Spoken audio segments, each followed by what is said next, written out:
अरे जी, आप रवि किशन जी हैं, सांसद हैं अभी गोरखपुर के, और पूर्व में अभिनेता थे, भोजपुरी फिल्मों भोजपुरी के। फिल्मों के अभिनेता रहे। आप भी रहे। आपका परिवार है हमारे जी पूरा। जी, बच्चे हमारे। जी जी।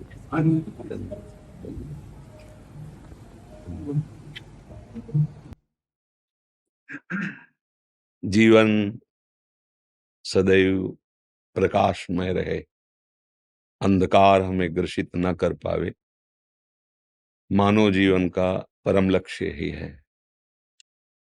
प्रकाश सब कर परम प्रकाशक जोई, श्री भगवान। अंधकार अहंकार, संस्कृत मूल शूल प्रद नाना, सकल शोकदायक अभिमाना। कभी अभिमान छू न जाए, भगवान के चरणों का दासत्व हो तो विश्व में कोई परास्त नहीं कर सकता, और प्रतिपल हमारी उन्नति बढ़ती जाएगी।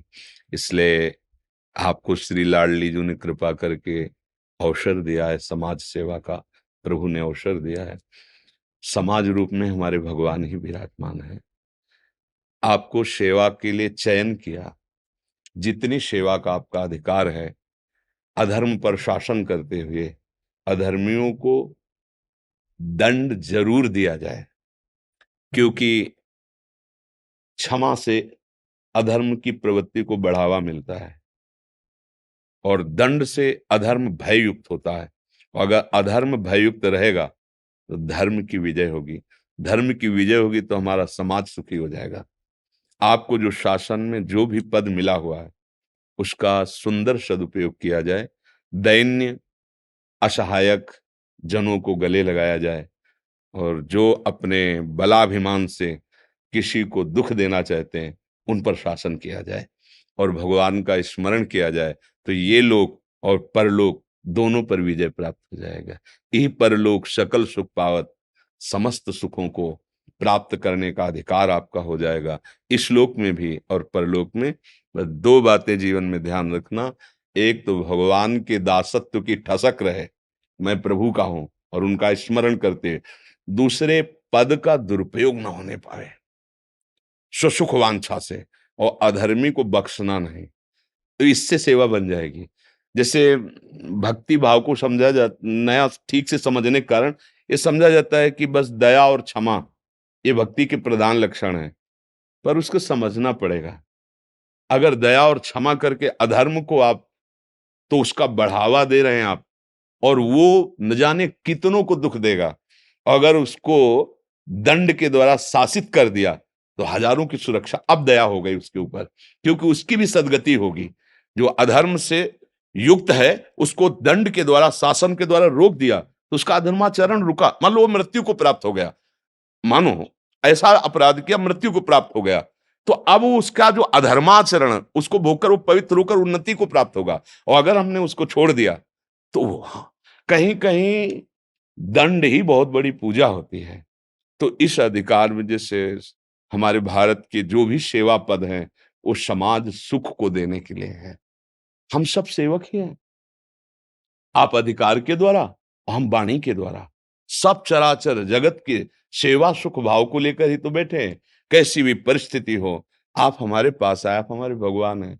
हम आपको वाणी के द्वारा, संकल्प के द्वारा, भजन के द्वारा आपके हृदय को शांत करें, आपके हृदय में शीतलता पहुंचे और आपकी बुद्धि इतनी प्रवीण और मजबूत हो जाए, हमारी वाणी से आपके हृदय में ऐसा आवेश पैदा हो भगवती आदि शक्ति का, कि आपको प्राण समर्पित करने में भी भय न लगे। हमारे तिरंगे के लिए, हमारे भारत के लिए, हमारे राष्ट्र के लिए ये हमारी सेवा है। और आपकी सेवा धर्मियों को दंड में, शासन में लेते हुए, जो असहाय हैं, जिनको वास्तविक आपकी जरूरत है, आप उसी स्थिति में जाके उनकी सेवा करें। उसी स्थिति का मतलब आप अपने पद को भूलकर एक भाईचारे का व्यवहार, तो ये पद धीरे धीरे आगे बढ़ता चला जाएगा और आप हमारे प्रभु को जरूर प्रसन्न कर पाएंगे। उनका नाम, उनका आश्रय और जीवन का सुख यही। रावण ने पूछा हनुमान जी से कि अय बानर, तेरी हिम्मत कैसे पड़ गई, लंका में तूने किसके बल पर ऐसा विध्वंस मचा दिया। जानते हो हनुमान जी ने क्या उत्तर दिया था? जाके बल लवलेश ते, जीते हु चराचर झार, तास दूत में जाकर हरि आने प्रीनार। सोन रावण दशग्रीव, जिसके बल का लवलेश मिला तो पूरे पूरे त्रिभुवन पर तूने विजय प्राप्त की, उन भगवान का मैं दास हूं जिनकी प्रिया का अपहरण करके आप लाए।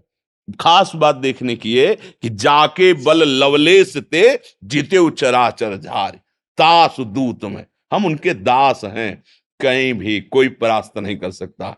निर्भय, निश्चिंत, निशोक, गरजते हुए जीवन व्यतीत करो, भगवान का आश्रय, भगवान का चिंतन और निर्बलों की सहायता और अधर्मियों को दंड देना, ये सूत्र बैठ जाए तो जितना पद मिला है उसी से भगवत प्राप्ति हो जाएगी, अलग से माला चलाने की जरूरत नहीं पड़ेगी।